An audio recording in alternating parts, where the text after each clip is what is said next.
جو پڑھیں اس پہ آپ کا عمل ضرور ہو، وہ آپ کا پریکٹیکل ضرور ہو، اور پھر اس میں سے جو آپ کو اگر دنیاوی بینیفٹ ہو تو اس کو پھر بانٹے، اس کا صدقہ زیادہ سے زیادہ آگے کریں. بس ایسے ہی طوطے کی طرح نہ پڑھتے جائیں، ادروائز وہ آپ کی باڈی پہ بھی اس کے افیکٹس آتے ہیں. یہ اللہ کی تجلی ہے، یہ ایک حد تک آپ برداشت کریں گے.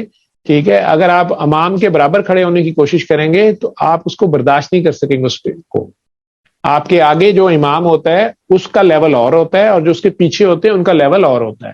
نبی کریم صلی اللہ علیہ وسلم امامت کر رہے تھے تو انہوں نے سلام پھیر کے غصے سے کہا تھا کہ کون پڑھی جا رہا تھا میرے ساتھ. اب آبویسلی دل میں کوئی پڑھ رہا تھا، نہیں تو سارے بتاتے یہ پڑھ رہا تھا. تو کوئی دل میں پڑھ رہا ہوگا نماز کے اندر، قرآن ہی پڑھ رہا ہوگا. اس کے باوجود وہ جلال میں تھے، اور پھر انہوں نے ان سب کو کہا کہ تم لوگوں کو کیوں سمجھ نہیں آتی، میرے پہ بوجھ پڑ جاتا ہے. اس طرح ہی سمجھ لو جب میں جو پڑھ رہا ہوں آگے.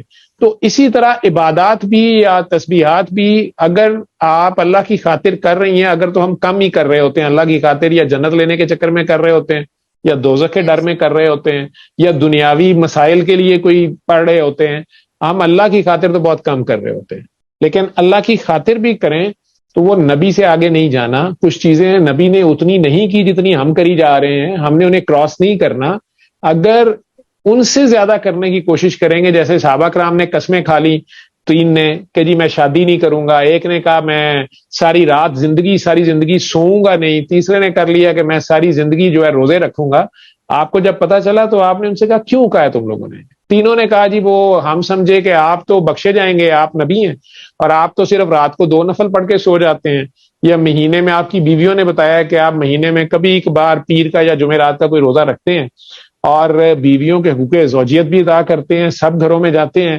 تو ہمیں تو بڑا سٹرینج لگا، لیکن ہمیں لگا چونکہ آپ تو نبی ہیں، آپ تو ویسے ہی ایکسٹرا مارکس ہیں شاید آپ کے، تو ہم زیادہ عبادت کریں گے تو بخشے جائیں گے. اس پہ سرکار کا چہرہ لال تھا، اور پھر انہوں نے ایک سوال کیا یا ایک بات کہی، اس سینٹنس میں ہم سب مسلمانوں کو سوچنا ہے. تو انہوں نے جب صحابہ نے ان کے چہرے کی طرف دیکھا تو انہوں نے کہا تم لوگ میرے سے بھی آگے جاؤ گے. اگر امام آگے 2 رکعت پڑھ رہا ہے تو ہم پیچھے 4 نہیں پڑھ سکتے. ٹھیک ہے، بلکہ وہ کعبے سے اگر 2 گز پیچھے کھڑے ہو کے پڑھ رہے ہیں تو ہم نے کعبے کو جفا مار کے نماز نہیں پڑھنی، پھر ہم نے ان سے پیچھے کھڑا ہونا ہے. ہم ان کے ساتھ بھی کھڑے ہوں گے تو نماز نہیں ہوگی. اسی طرح ٹیچر اگر کوئی ہے اور وہ بتاتا ہے جو، تو اس کو فالو کرتے ہیں.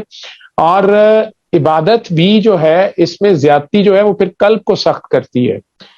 عاجزی آنی چاہیے عبادت سے، جو مرضی آپ عبادت کریں اس سے پھر آپ میں عاجزی آنی چاہیے. اگر وہ عاجزی نہیں آ رہی ہے، الٹا آپ کی پارسائی آپ پہ طاری ہو رہی ہے، آپ اپنے آپ کو بڑا نیک سمجھنا شروع ہو گئے ہیں، یا اس سے بھی خوفناک کہ آپ کو دوسروں میں خامیاں نظر آنا شروع ہو گئی ہیں، تو آپ شیطان کے راستے پہ چلے گئے ہیں.